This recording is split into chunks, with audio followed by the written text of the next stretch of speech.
Hello बच्चों। आज हम इलेक्ट्रिसिटी का पार्ट 2 करेंगे। और इससे पहले कि हम आगे बढ़े, हम देखते हैं पार्ट 1 में हमने क्या क्या सीखा था।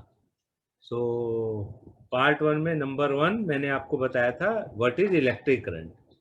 तो इलेक्ट्रिक करंट को हमने क्या बताया था? Electric current is the amount of electric charge. कौन सा charge? Electrons. Electric charge flowing through a particular area in unit time। किसी एरिया से यूनिट टाइम में मीन्स 1 सेकेंड में। Unit time means 1। और हम इसको कह सकते हैं it is rate of flow of charge. और इलेक्ट्रॉन्स फ्लो जो है, ये इलेक्ट्रॉन्स का फ्लो क्या देता है? Electric current. अगर Q amount of charge T time में, टी सेकेंड में फ्लो होता है, देन इलेक्ट्रिक करंट को हम क्या लिख सकते हैं? I is equal to Q upon T. Conventionally electric current की क्या डायरेक्शन होती है? तो मैंने बताया था, in an electric circuit the direction of electric current is taken opposite to the direction of flow of electrons. जिस डायरेक्शन में इलेक्ट्रॉन्स फ्लो होते हैं उसकी ऑपोजिट डायरेक्शन में करंट मानते हैं। और हमको करंट की डायरेक्शन दिखानी होती है, इलेक्ट्रॉन्स की नहीं। मैंने सर्किट डायग्राम में दिखाया था एरो के साथ, उसमें था, तो वो करंट की डायरेक्शन है। और फिर हमने किया था क्या? हमने ये भी बोला था कि इलेक्ट्रिक करंट की direction, we can also say that direction of electric current is from positive to negative terminal. Positive to negative terminal of the cell और बैटरी। पॉजिटिव टर्मिनल बैटरी का कैसे लिखते हैं? पॉजिटिव टर्मिनल वर्टिकल लाइन बड़ी, ये positive हो गया।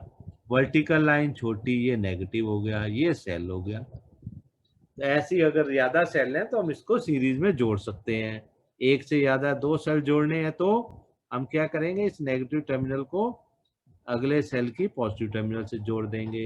फिर इसका ये आगे क्या कहते हैं, दूसरे सेल का नेगेटिव टर्मिनल होगा। ठीक है ना? हम इसको, ये इसका नेगेटिव टर्मिनल हो गया, ये ज्वाइन हो गया, तो ये नेगेटिव हो गया।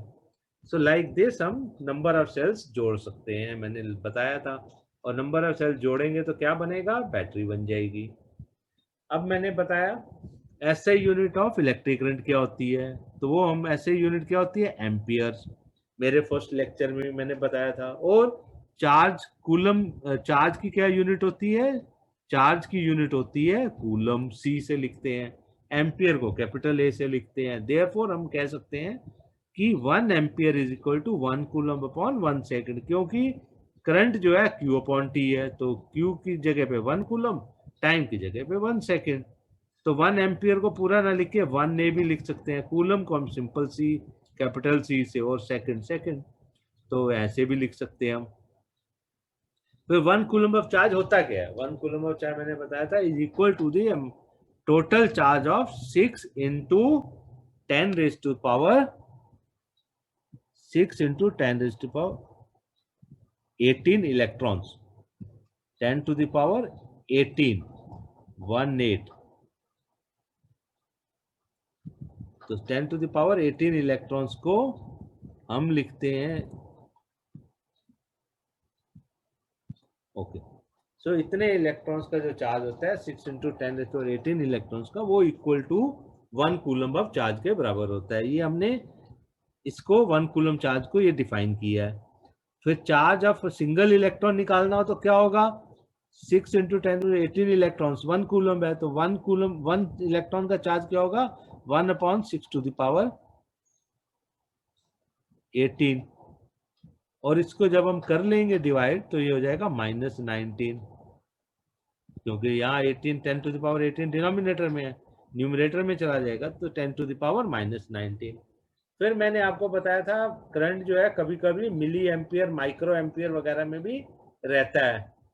करंट को मिली एम्पियर में लिखा होता है, मिली जैसे मिलीमीटर वगैरह होता है, मैंने बताया था। वैसे ही ये क्या कहते हैं,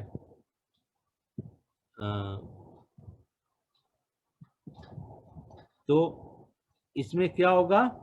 मैंने बताया 1 ampere is equal to 1000 milliampere. जैसे 1 metre is equal to 1000 millimetre होता है। मिली एम्पियर को एम में से भी लिख सकते हैं, एम स्मॉल ए कैपिटल। फिर इसको हम लिखते हैं,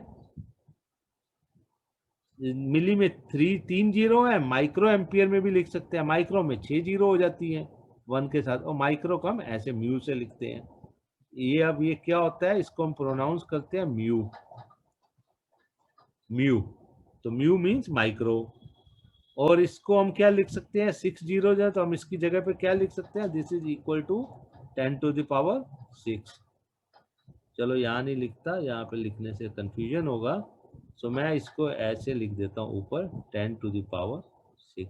तो मैं ये भी कह सकता हूँ कि 1 ampere is equal to 10⁶ micro ampere. Okay, so ये तो हमने लास्ट क्लास में क्या क्या सीखा था वो हमने एक बार दोबारा से रिवाइज कर लिया।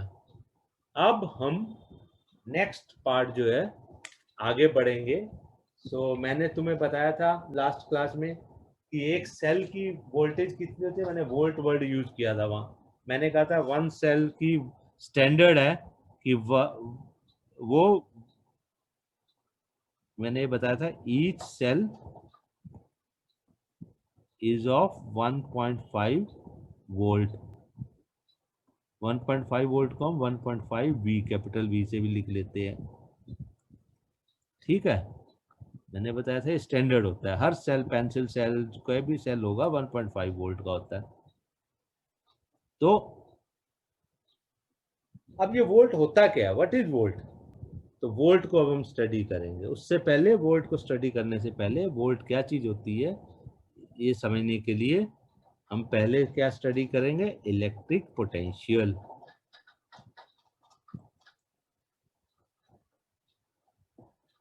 Electric potential and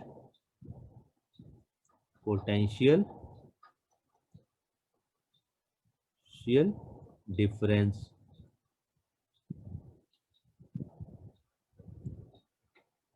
difference. Okay, हम ये पढ़ने की और समझने की कोशिश करेंगे। अब देखो बच्चों, अगर हमें पानी को, हमारे घरों में तुमने देखा क्या होता है, पानी का टैंक जो है छत के ऊपर होता है और फिर छत के ऊपर पानी का टैंक होता है, वो पानी का टैंक जब भर जाता है तो वहां से पानी हमारे डिफरेंट टैप्स में आता है। तो पानी कहां से फ्लो किया, ऊपर से नीचे तक। तो क्या डिफरेंस है, नीचे आया ऊपर से, तो मींस हाइट का डिफरेंस है। ये हमारा टैंक है, ये हमारा कोई टैंक है, ठीक है ना, ये वाटर टैंक है, इसमें पानी है। ये हमारा कहाँ पर होता है, ये एट रूफ होता है या किसी हाइट पे होता है। तो यहाँ से पानी फ्लो करता है और ये नीचे पानी ऐसे फ्लो करके आता है ना। और यहाँ पे अब क्या डिफरेंस है, यहाँ पे डिफरेंस है, डिफरेंस ऑफ हाइट। ये क्या है, हाइट है, एच। सो ये इस केस में क्या है, इट इज डिफरेंस ऑफ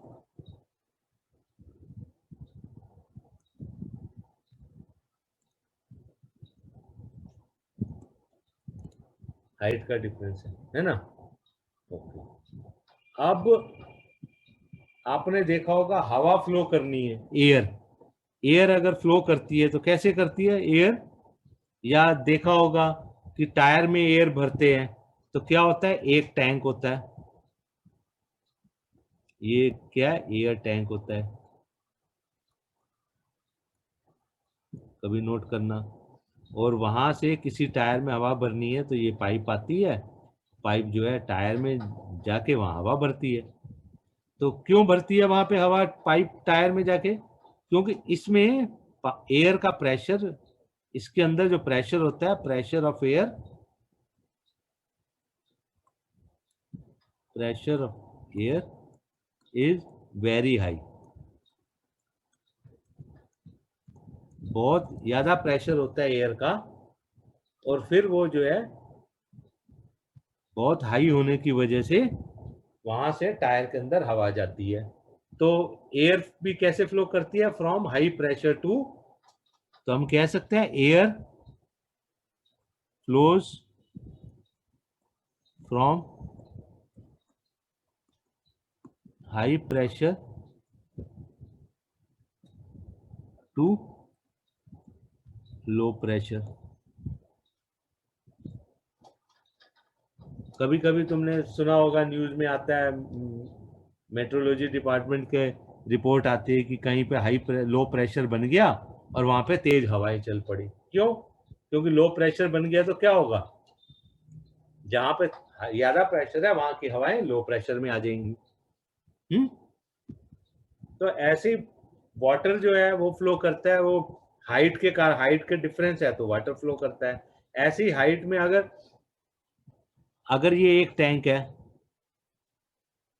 और इसमें पानी है और मैं ऊपर से प्रेशर लगाऊं, मैं यहां से प्रेशर लगाऊं, तो इसका पानी क्या करेगा, इसका पानी लीक करके बाहर आएगा। या तुम कोई भी बर्तन ले लो और कोई बॉटल ले लो प्लास्टिक की, उसको पानी से पूरा भर दो और फिर उसको प्रेस करो, तो तुमने प्रेस करने से क्या होगा, प्रेशर बढ़े तो पानी जो है बाहर निकलेगा वाटर बॉटल से, जो प्लास्टिक की बॉटल है, प्रेस होने से। तो पानी भी ऐसे ही एयर की तरह हाई प्रेशर से लो प्रेशर में जाता है। तो हम इस यहाँ पे एक वर्ड आता है, मैं जस्ट तुम्हारे कोर्स में नहीं बस तुम्हारी नॉलेज के लिए, फ्लूइड्स। फ्लूइड्स मीन्स होता है gas and liquid both. Fluid word होता है गैस एंड लिक्विड बोथ। तो मैं कह सकता हूं फ्लूइड, चाहे वो गैस हो या लिक्विड हो, फ्लोज फ्रॉम हाई, जितना हमने अभी मैंने एग्जांपल दिए हैं वहीं से हम लिख सकते हैं fluid flows from high pressure to low pressure. ठीक है, तो ये एक हमारा जनरल एक ऑब्जर्वेशन जो हमारी है उसका अंडरस्टैंडिंग, और उससे जो हमने ये इन्फ्रेंस निकाला, हमने ये रिजल्ट निकाला। अब हम आते हैं हमारे इलेक्ट्रिक में। अब इलेक्ट्रिक में सर्किट में क्या होता है, मैंने क्या बोला, इलेक्ट्रिक करंट क्या होता है, electric current is flow of electrons. मैंने बोला था इलेक्ट्रॉन्स ऐसे भी हम लिख सकते हैं ई माइनस एस, तो फ्लो ऑफ इलेक्ट्रॉन्स है। फिर दोबारा लिख देता हूँ इलेक्ट्रॉन्स, पर तुम लोग याद रखना ये शॉर्ट फॉर्म है, एग्जाम में पूरा इलेक्ट्रॉन लिखना कोई बात नहीं। Okay, electric current is flow of electrons. अब फ्लो ऑफ इलेक्ट्रॉन कैसे होगा, तो हम कह सकते हैं इलेक्ट्रॉन्स, जैसे ऊपर फ्लूइड के केस में हमने देखा, तो हम यहां कह सकते हैं electrons flow due to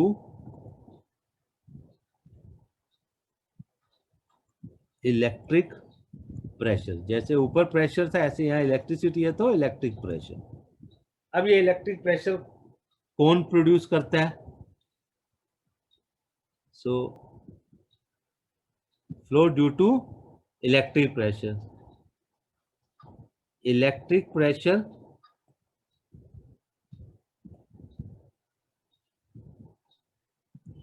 is produced by cell.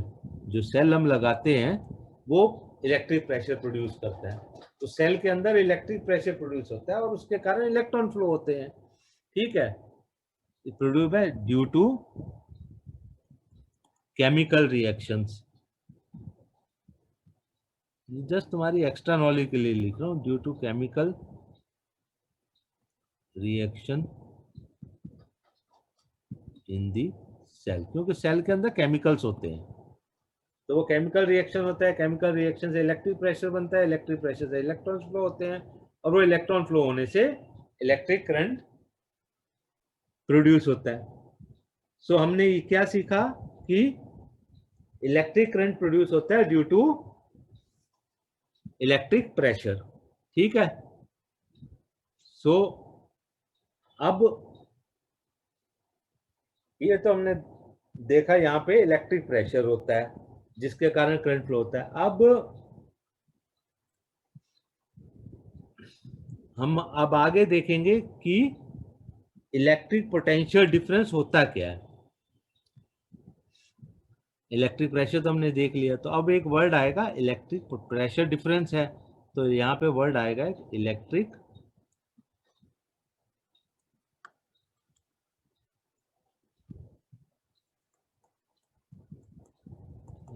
Potential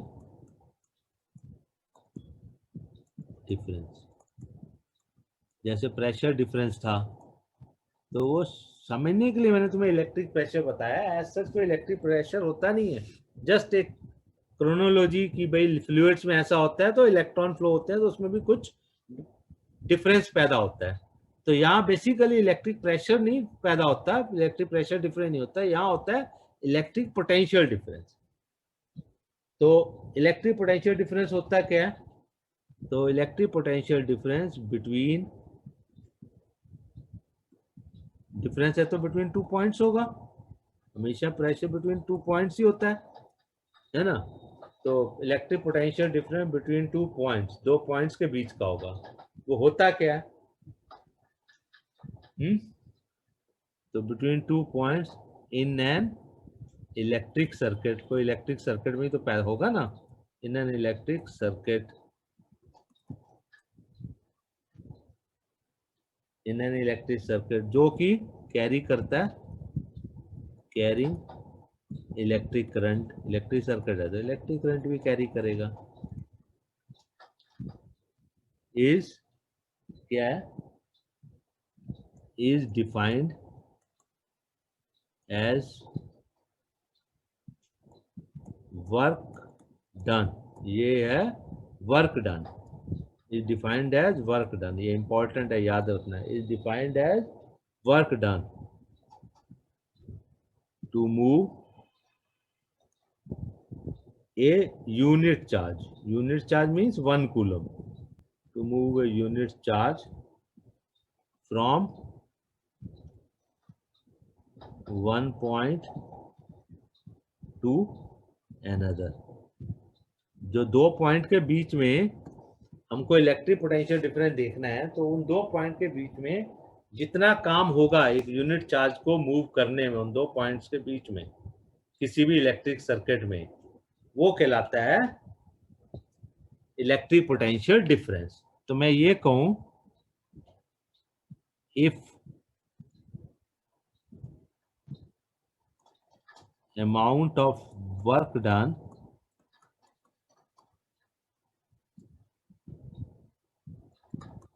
in moving q in moving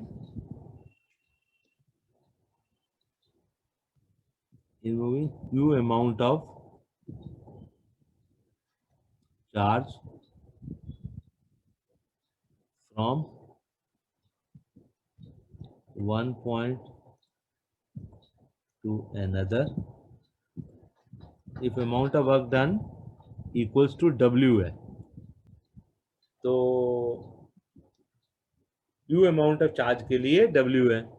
तो मैं therefore मैं कह सकता हूं कि amount of work done in moving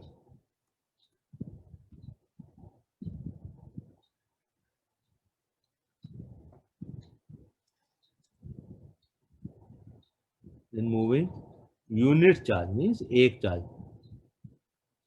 unit charge is equal to क्या होगा? W upon Q। Q के लिए तो W है, तो यूनिट चार्ज के लिए W अपॉन Q होगा। ठीक है। सो और इलेक्ट्रिक पोटेंशियल डिफरेंस को हम डिनोट करते हैं V से। तो हम कह सकते हैं, क्या कह सकते हैं? इलेक्ट्रिक पोटेंशियल डिफरेंस, जिसको हम लिख सकते हैं V से, हम डिनोट करते हैं V से, इक्वल्स टू W/Q, ठीक है, W/Q। अब वर्क डन हमने 9th क्लास में पढ़ा था, तो वर्क डन क्या होता है, वर्क डन की एसआई यूनिट, तो SI unit of work done जो कि W है, क्या होती है, SI unit of work done होती है जूल्स, JOULE, जू होती है, जिसको हम J से भी लिख देते हैं। और एसआई यूनिट ऑफ चार्ज मैंने ऊपर बताया था, ऑफ चार्ज Q, ये क्या होती है, कूलम्ब होती है। तो हम क्या कह सकते हैं कि, और पोटेंशियल डिफरेंस की एसआई यूनिट क्या होती है, ये हमने एसआई यूनिट ऑफ, ये नई चीज है, of potential difference, electric potential difference,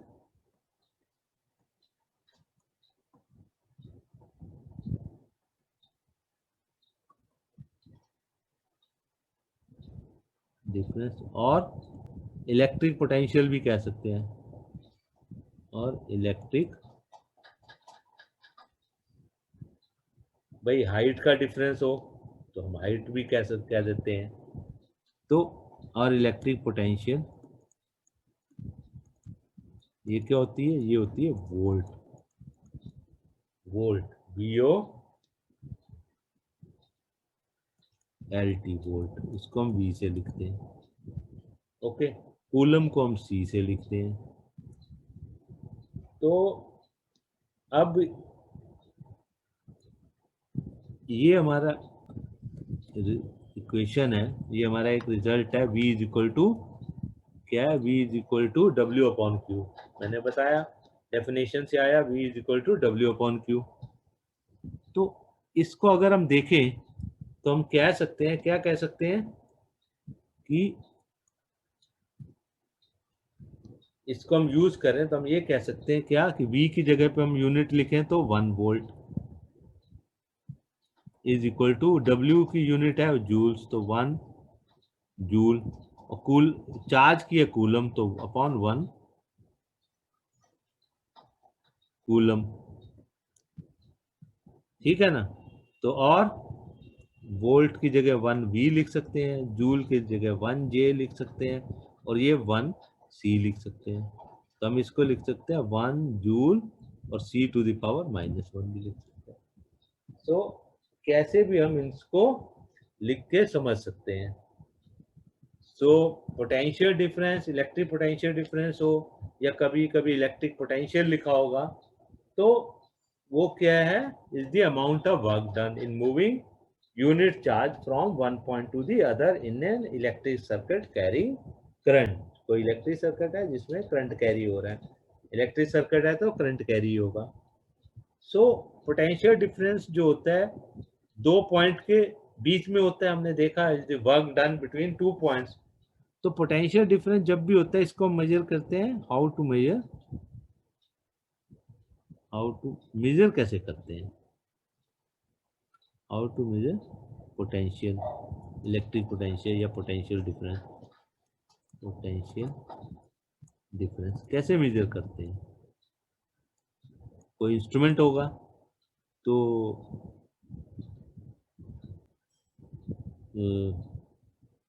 we use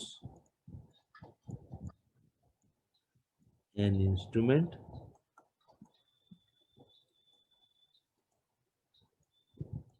called voltmeter, volt measure करने वाला वोल्ट मीटर। तो एक वोल्ट मीटर होगा जिसे हम यूज करते हैं, जैसे मैं अभी सर्किट में दिखाता हूं तुम्हें। मान लिया जस्ट एक सर्किट बनाते हैं, ये हमारा सेल है या बैटरी है, यहाँ पे एक मैंने कल भी बताया था एक की होगी, ये वायर से जुड़ी होंगी, फिर यहाँ पे एक कोई कंडक्ट में कोई एक अप्लायंस है, आर से उसको नाम दिया या कुछ भी नाम दो, चलो छोड़ दो, नाम नहीं देते। ओके, ये कोई अप्लायंस है, बल्ब है या कुछ भी है, और इसमें और एक हमने इसमें करंट फ्लो हो रहा है, तो एक यहाँ पे एमीटर, ये एमीटर है ए, जैसे जो करंट मेजर करता है एमीटर ए। अब करंट फ्लो होगा कैसे, पॉजिटिव टू नेगेटिव, तो ऐसे ये पॉजिटिव टर्मिनल है, ये नेगेटिव टर्मिनल है, तो पॉजिटिव से नेगेटिव ऐसे करंट फ्लो कर रहा है। अब पोटेंशियल डिफरेंस देखना है, तो पोटेंशियल डिफरेंस ये है हमारा लोड, तो हम यहाँ पे लगाएंगे इसको अक्रॉस 2 पॉइंट्स, तो इसके ये 2 पॉइंट्स हैं ए, इसके ये 2 पॉइंट्स हैं अक्रॉस 2 पॉइंट्स, ठीक है ना। तो ये 2 पॉइंट्स हैं, तो इनके बीच में हम क्या लगाएंगे, वोल्ट मीटर लगाएंगे, ये वी हो गया। तो ये पोटेंशियल डिफरेंस किसके अक्रॉस मेजर करेगा, इसमें चीज के अक्रॉस, जो कि ये मैं रेड से मार्क करता हूँ, ये रेड वाला, ये कोई लोड है, इसके अक्रॉस वो पोटेंशियल डिफरेंस वोल्ट मीटर हमारा बताएगा, और करंट जो है जो फ्लो होगा सर्किट में वो एमीटर बताएगा। सो वोल्ट मीटर भी जो होता है इसका भी साइन होता है, तो इधर पॉजिटिव है तो वोल्ट मीटर के ऊपर जो पॉजिटिव साइड होगी वो पॉजिटिव इधर रहेगी, नेगेटिव इधर है तो इसकी भी नेगेटिव इधर है, लाइक दैट। ओके, इस तरह से हमारा ये सर्किट डायग्राम एक बनेगा। तो अब हमने क्या क्या सीख लिया, हमने सीखा इलेक्ट्रिक करंट के बारे में सीख लिया, पोटेंशियल डिफरेंस पोटेंशियल के बारे में सीख लिया। अब हम देखते हैं कि इलेक्ट्रिक करंट और पोटेंशियल जो V और A है इस सर्किट में भी इज द, हम नेक्स्ट है, तो मैं एक क्वेश्चन करता हूँ, let us see, is there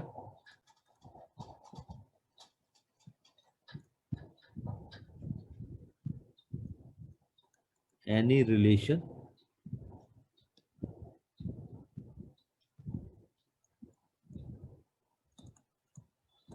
between V and A, V and A में कोई रिलेशन है पोटेंशियल डिफरेंस और इसमें, is there any relation between V and A, so is there any relation between V and A, electric potential और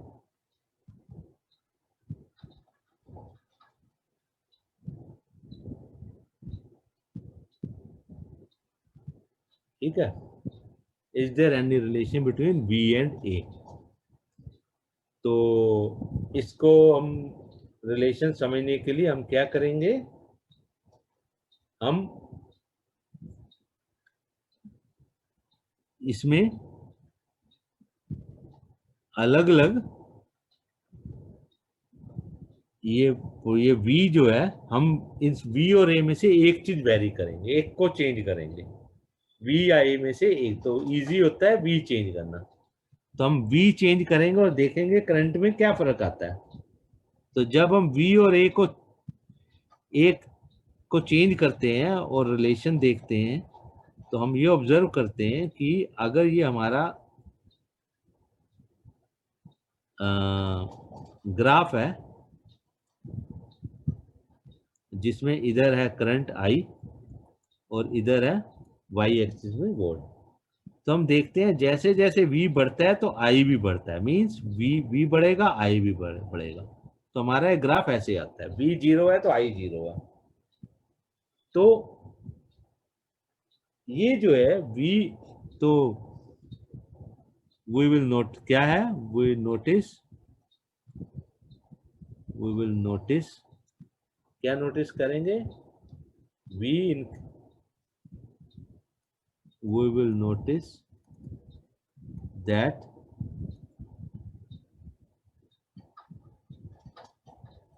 current I increases with electric potential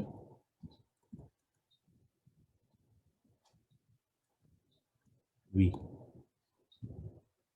current I increase करता है, increase और with with electric potential V। अगर V बढ़ेगा तो I भी बढ़ेगा और वाइस वर्सा होगा। वाइस वर्सा में उल्टा, अगर वो घटेगा तो V घटेगा तो करंट भी घटेगा। सो जब कोई चीज ऐसे बढ़ती है, एक के कारण दूसरी बढ़ती है, तो हम कहते हैं कि वी कैन से, क्या हम कह सकते हैं, we can say that mathematically V is directly proportional to I। Mathematically कोई कहे कैसे लिखना है इस चीज को, मैथमेटिकली हम कह सकते हैं कि V is directly proportional to I होता है। तो प्रोपोर्शनैलिटी, ये प्रोपोर्शनैलिटी कांस्टेंट है, ये ये क्या है, प्रोपोर्शनल का साइन है। तो हम इसको ऐसे लिख सकते हैं इक्वल्स टू R इंटू आई। तो ये R जो है, R क्या है यहाँ पे, प्रोपोर्शनल। जब प्रोपोर्शनल का साइन हटा के इक्वल्स टू लगाते हैं तो ये R क्या है, इस कांस्टेंट है, ठीक है, प्रोपोर्शनैलिटी कांस्टेंट है। तो फॉर ए पर्टिकुलर मटेरियल ये R की वैल्यू कांस्टेंट है, V और I चेंज हो रहा है। और ये जो रिलेशन होता है V is equal to, V is directly proportional to I या V is equal to R into I, ये क्या होता है, this is V is equal to IR, this is what it is, Ohm's law। Ohm's law। V की मैंने तुम्हें unit बताई थी, वोल्ट होती है, I की एम्पियर होती है। तो ऐसे ही यूनिट ऑफ R क्या होती है, इज ओम्स।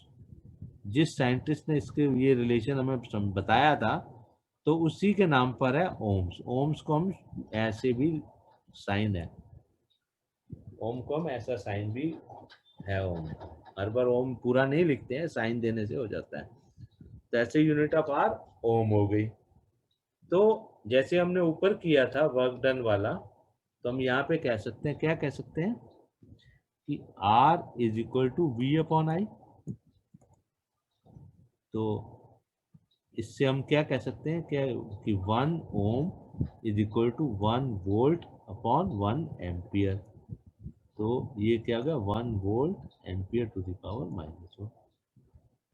ठीक है, तो ये हो गया हमारा ओम्स लॉ। ओम्स लॉ क्या कहता है कि, ओम्स लॉ क्या कहेगा कि V and I are directly proportional to each other. अगर V चेंज होगा तो I भी चेंज होगा। Okay, so this is Ohm's law. अब हम जो है तुम्हारी बुक में से कुछ क्वेश्चन करने की कोशिश करते हैं, ठीक है, कुछ क्वेश्चन करते हैं और हम देखते हैं हमने जो पढ़ा वो क्या है, कुछ समझ में आया। देखो, V is directly proportional to I, ये ओम, ये पोटेंशियल, जब V जीरो तो I जीरो, जीरो जीरो से स्टार्ट हुआ ओरिजिन से, तो लाइक दिस। तो अब हम कुछ क्वेश्चन करते हैं। हम पहले करते हैं, हमने अब तक जो पढ़ा उस पर बेस्ड बुक ही करेंगे ताकि तुम्हें, और एग्जाम्पल करेंगे अभी, ताकि अच्छे से जो हमने किया है तुम्हें अच्छे से समझ आए।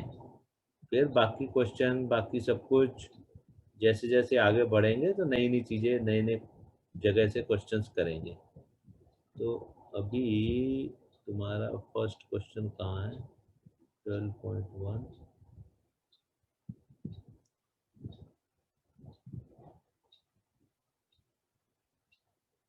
ये क्वेश्चन है कहाँ?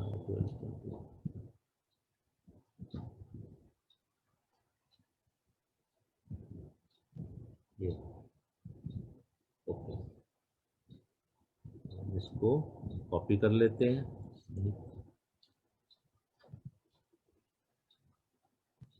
टूल को यूज करेंगे, इसको यूज करेंगे, एग्जाम्पल को कॉपी कर लेते हैं, कंट्रोल सी, और हम इसको क्वेश्चन को करने की कोशिश करते हैं।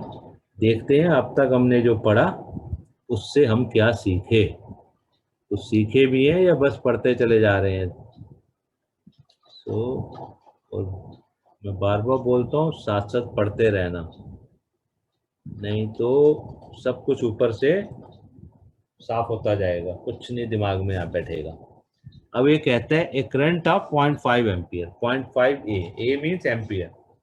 तो हमारे पास आई जो है, आई कितना है, 0.5 ampere A is drawn by filament of an electric bulb. Electric bulb में अभी तो ये सब नए नए बल्ब आ गए हैं, जो पहले सोडियम बल्ब होते थे, येलो कलर की लाइट आती थी, उसमें एक फिलामेंट दिखाई भी देता है। कभी वो बल्ब में देखना तो उसमें एक फिलामेंट होता है, पतली सी तार होती है, वो फिलामेंट कहलाती है। So filament of an electric bulb, जो इलेक्ट्रिक बल्ब है वो करंट ड्रॉ कर रहा है 10 मिनट्स तक। 10 मिनट्स तक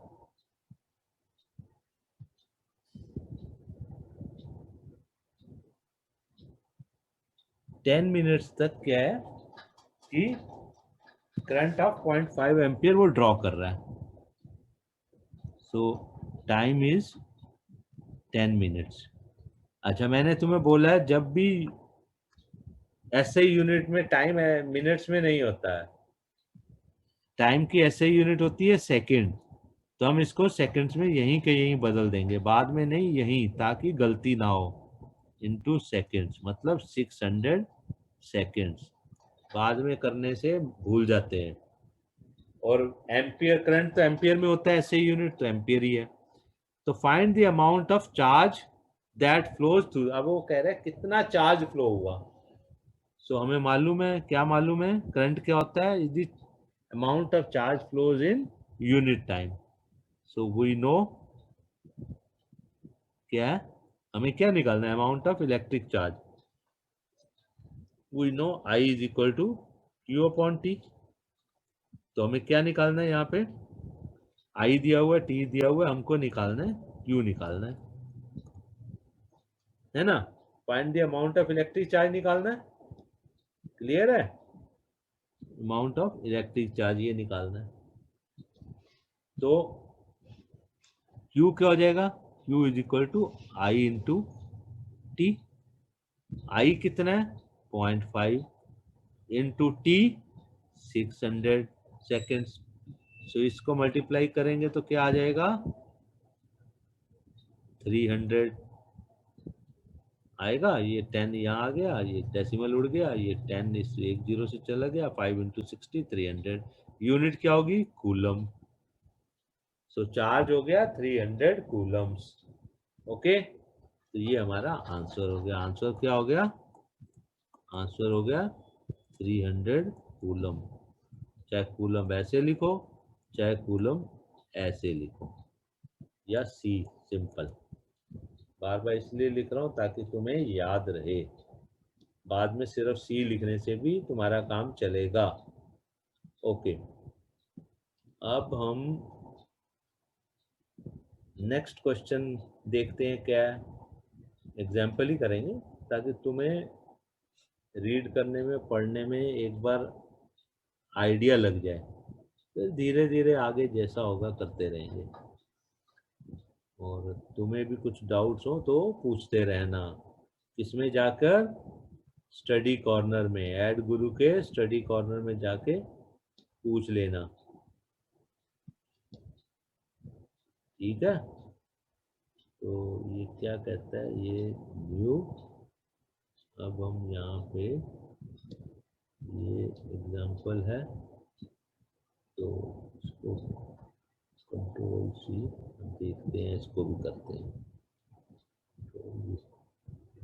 ओके, अब इसको हम नीचे ले लेते हैं और अब हम इसको थोड़ा सा बड़ा कर देते हैं ताकि हमें दिखाई दे, सबको दिखाई दे। तो ये क्वेश्चन क्या कहता है, देखो अब ये क्वेश्चन है वर्क डन का। How much work is done in moving a charge of 2 coulomb. 2 coulomb charge को, मतलब Q कितना है, Q is equal to 2 coulomb 2C across 2 points, 2 point के अक्रॉस।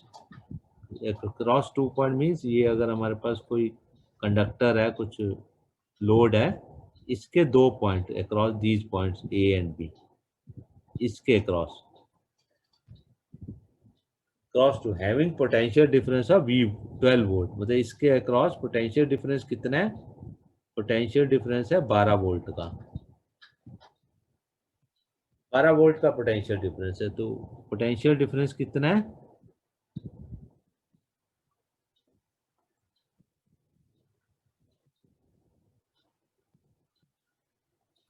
Equal to 12 volt.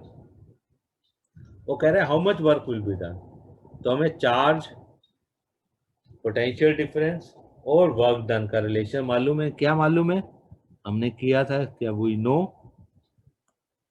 कि इलेक्ट्रिक पोटेंशियल क्या होता है, is the amount of work done per unit charge. We know that electric potential difference, या सिर्फ potential difference लिखते हैं, बार बार लिखने की जरूरत नहीं है क्योंकि हम इलेक्ट्रिक तो है ही है ना। Potential difference is equal to work done upon charge, मालूम। और हमको वर्क डन निकालना है, how much work done, potential difference 12 volt है, तो work done is equal to क्या होगा, potential difference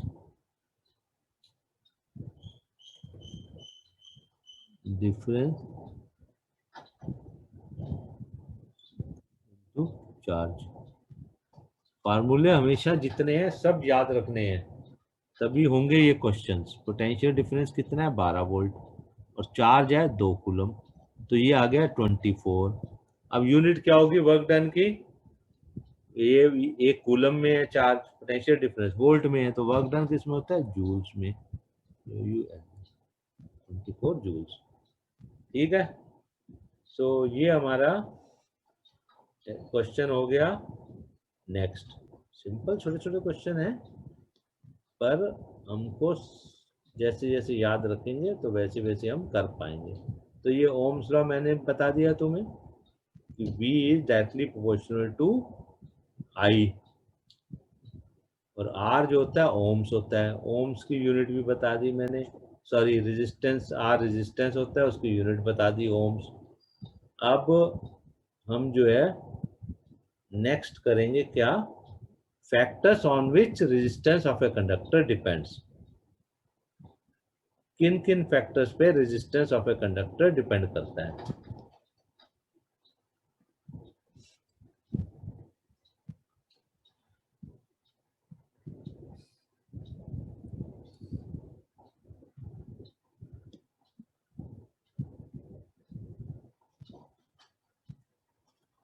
factors on which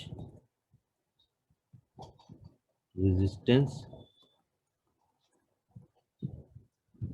are of a conductor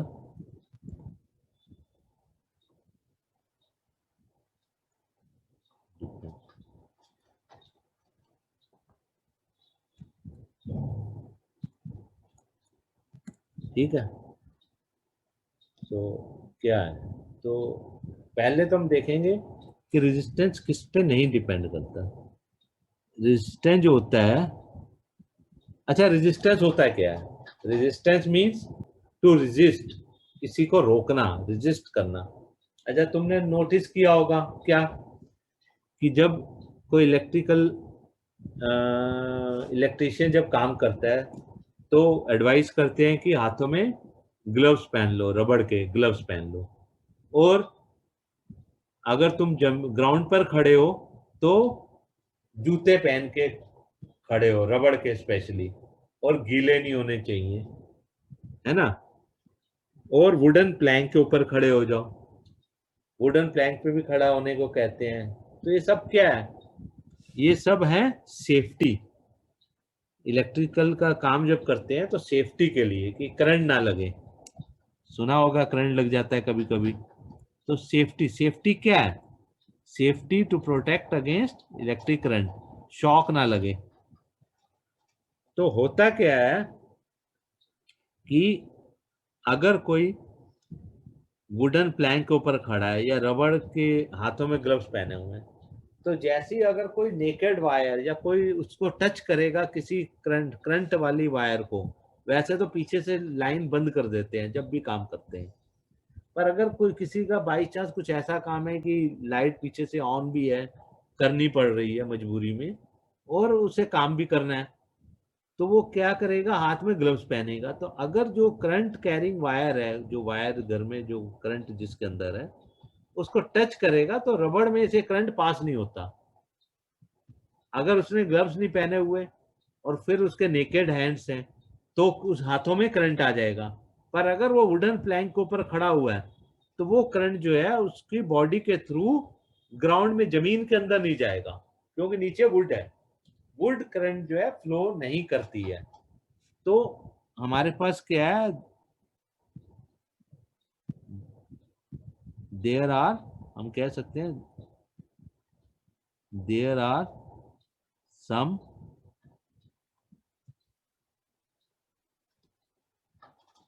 there are some material,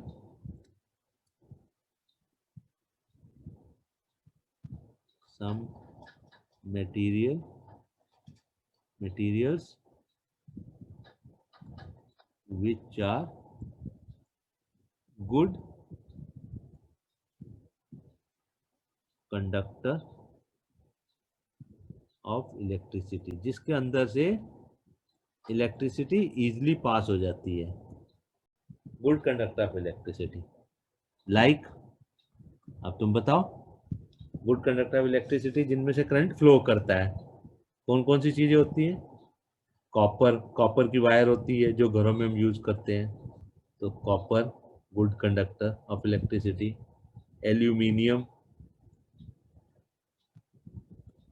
good conductor. फिर आयरन गुड कंडक्टर, है ना। ऐसे कुछ मटेरियल हैं जो गुड कंडक्टर हैं, जिनमें से करंट फ्लो करता है, आराम से फ्लो करता है। अब bad conductor of bad conductor of electricity कौन से, जिनमें से करंट फ्लो नहीं करता? अच्छा, वो वाटर गुड कंडक्टर, लिक्विड में, वाटर में से करंट फ्लो करता है। सुना होगा बरसात में जो है, जब कभी कभी कई लोगों को करंट लग जाता है पानी में से जाते हुए। अगर कोई पानी के अंदर कोई वायर टूट के गिर गई है जिसके अंदर करंट है, तो उस पानी में भी फैल जाएगा और करंट लग जाएगा जो भी उस पानी को टच करेगा। तो बैड कंडक्टर ऑफ इलेक्ट्रिसिटी क्या होते हैं? Wood, wood is bad conductor. Common example दे रहा हूँ, लकड़ी जो है बैड। मैंने बोला रबड़, क्योंकि रबड़ के ग्लव्स होते हैं, तो रबड़ बैड कंडक्टर। पर अगर वुड में पानी है, गीली लकड़ी होगी, तो वो गुड कंडक्टर बन जाएगा, क्योंकि पानी जो है फ्लो करा देगा। गीला तो ड्राई वुड, तो हम ये क्या कहेंगे? वुड कौन सी वाली? Dry would. गीली होगी तो नहीं, ड्राई वुड। सो इसका मतलब क्या हो गया? कुछ मटेरियल है जो कि इजिली करंट को अलाउ करते हैं फ्लो करने में, और कुछ मटेरियल नहीं करते हैं। ओके, सो फॉर एक पर्टिकुलर मटेरियल, सॉरी, अब जब हम ये देख रहे हैं factors on which resistance of a conductor depends, तो उसमें हम कहेंगे कि number 1 resistance of a conductor depends on the material of the conductor, किस मटेरियल का बना हुआ है, मटेरियल ऑफ द कंडक्टर, ठीक है ना। अगर तो लकड़ी का बना हुआ है तो लकड़ी तो बहुत ज्यादा रेजिस्टेंस है, लकड़ी तो अलाउ ही नहीं करेगी। तो ऐसे कॉपर कॉपर गुड है, एल्युमिनियम से कॉपर अच्छा है, तो एल्युमिनियम और कॉपर में भी फर्क है, तो कॉपर ज्यादा अच्छा होता है, गुड कंडक्टर होता है। तो रेजिस्टेंस ऑफ ए कंडक्टर, किसी भी कंडक्टर का किस पे डिपेंड करेगा, on the material of the conductor, किस मटेरियल का बना हुआ है, ठीक है। फिर हमने देखा कि for a particular material, for a particular material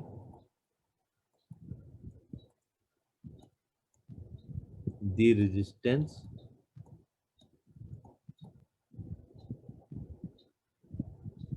अगर मटेरियल सेम मटेरियल है पर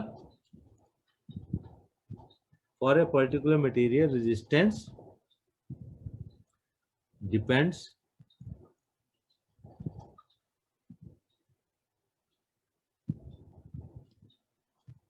resistance किस पे, for a particular material the resistance depends on length and thickness of the conductor।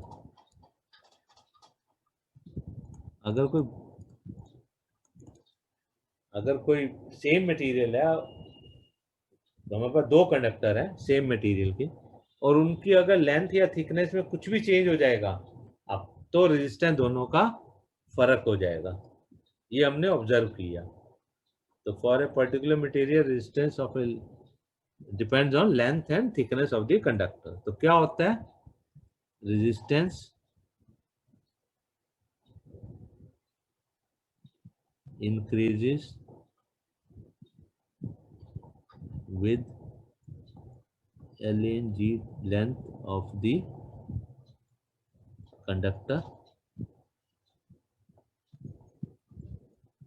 Resistance जो होता है लेंथ ऑफ द कंडक्टर से, तो एक तो ये हो गया, क्या हो गया, number 1 resistance increases with length of the conductor, और नंबर 2 क्या है,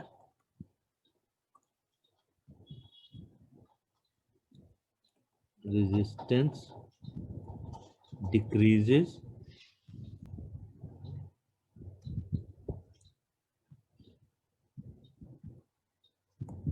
with thickness, decreases with पूरे ही लिख देता हूँ, इंक्रीज अगर थिकनेस बढ़ेगी तो रेजिस्टेंस कम होगा, resistance decrease with increase in thickness of the conductor. अगर कंडक्टर की थिकनेस बढ़ जाएगी तो रेजिस्टेंस कम हो जाएगा, विद, इसको भी लिख दे, with increase in length, increase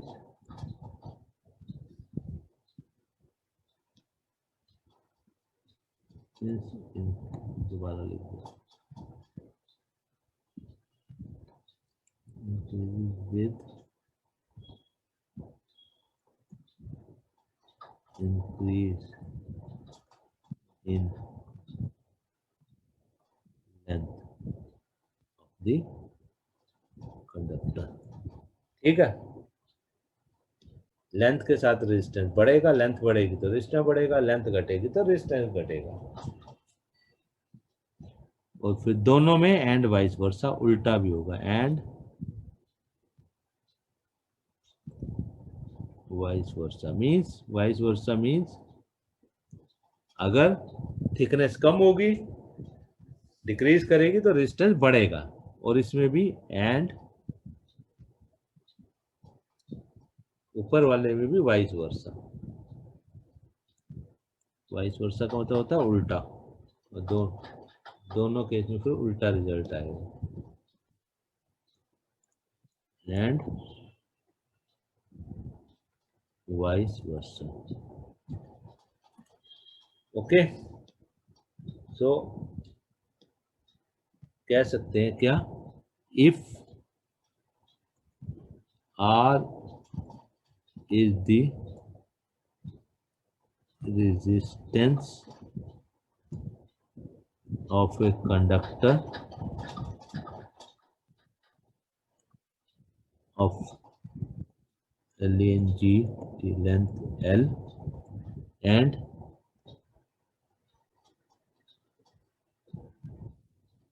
thickness, तो थिकनेस को यहाँ पे लिखेंगे area of cross section, section A, मतलब क्रॉस सेक्शन का मीनिंग समझते हो, अगर हमारे पास कोई राउंड ऐसे गोल है कोई चीज, तो यहाँ से जब हम काटेंगे तो ये फ्रंट का, इसका आगे से इधर से हम देखेंगे तो ये एरिया ऑफ क्रॉस सेक्शन होता है। This is area of cross section A. So तो हम कह सकते हैं अगर उसकी लेंथ एल है and area of cross section A है कंडक्टर का, जिसका रेजिस्टेंस आर है, तो हम क्या कह सकते हैं, हम ये कह सकते हैं कि R is directly proportional to L, क्योंकि एल बढ़ता है तो आर कब बढ़ता है, एल घटता है तो आर घटता है, मैंने ऊपर लिखा, और इनवर्सली प्रोपोर्शनल टू ए, क्योंकि ए बढ़ता है तो आर कम होता है, ए घटता है तो आर ज्यादा होता है, हमने ऊपर बताया। सो हम इन दोनों को, जब ये हमारा 1 हो गया, ये हमारा 2 हो गया, ठीक है ना, तो ये हमारा 1 हो गया, ये 2 हो गया, ये 1 से आया, ये 2 से आया। अच्छा, मैं इसको रेड से कर देता हूँ ताकि रेड रेड हो जाएगा। ये हमारा रिजल्ट आया ऊपर जो हमने 1 किया था उससे, ये आया ऊपर जो हमने 2 किया था। तो कंबाइन करें अगर, इफ वी कंबाइन, अगर हम इसको कंबाइन करते तो हम क्या लिख सकते हैं, आर इज एल अपॉन ए, और हम इसको लिख सकते हैं इक्वल्स टू, तो ये कांस्टेंट ऑफ प्रोपोर्शनैलिटी है रो, इसको हम क्या कहते हैं, रो। तो ये जो है दिस इज, अगर मैं तुम्हें तुम्हारी बुक में दिखाऊं तो इसका तुमको साइन जो है, ये साइन है रो का, आर एच ओ, रो, ठीक है। पी जैसा नहीं है, पी जैसा मत बनाना, थोड़ा सा पी से अलग है, इसलिए मैंने इसको थोड़ा सा या नीचे से लाइन को ऐसे घुमा दिया, ऐसे घुमा दिया, ऐसे नहीं तो फिर तुम लोग क्या ऐसे पी बना दोगे, फिर बाद में कभी कंफ्यूजन होगा। बुक में पी जैसा है पर पी जैसा मत बनाना। तो ये जो है क्या होता है, आर एच ओ, रो, इसको कैसे प्रोनाउंस करते हैं, रो, आर एच ओ, ओके। और ये क्या कहलाती है, रेजिस्टिविटी, ये जो है दिस इज, इसको क्या कहते हैं, resistivity, okay, this is called resistivity, constant of proportionality जो है इसको रेजिस्टिविटी कहते हैं। तो ये एक इंपॉर्टेंट रिजल्ट है, R is equal to rho L upon A, ये भी तुम्हें याद रखना पड़ेगा, ठीक है। अच्छा, अब हम रेजिस्टिविटी के ऐसे यूनिट देखते हैं क्या होगी, ऐसे unit of rho, R H O, बार बार लिखते हैं, क्या होगी, तो हम इसको लिख सकते हैं कि rho is equal to R A upon L, इधर तो ऐसे unit of rho is equal to क्या होगी, ऐसे यूनिट ऑफ आर,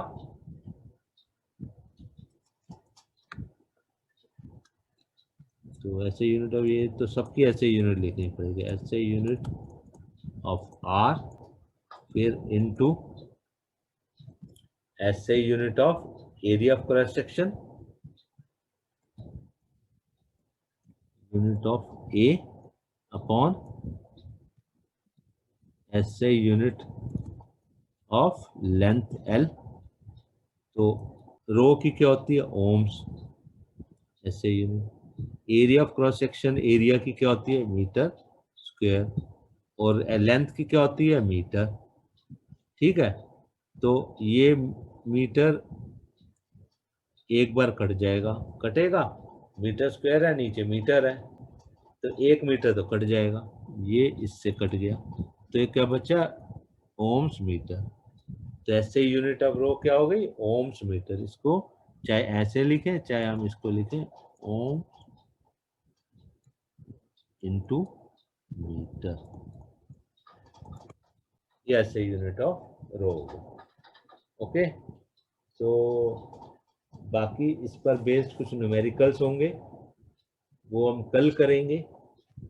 कुछ और चीजें होंगी वो हम आगे बढ़ेंगे धीरे धीरे, पर इतना अभी तुम लोग कर लो, समझ लो, और कोई क्वेरी हो तो हमसे पूछना, फिर हम तुम्हें बताएंगे।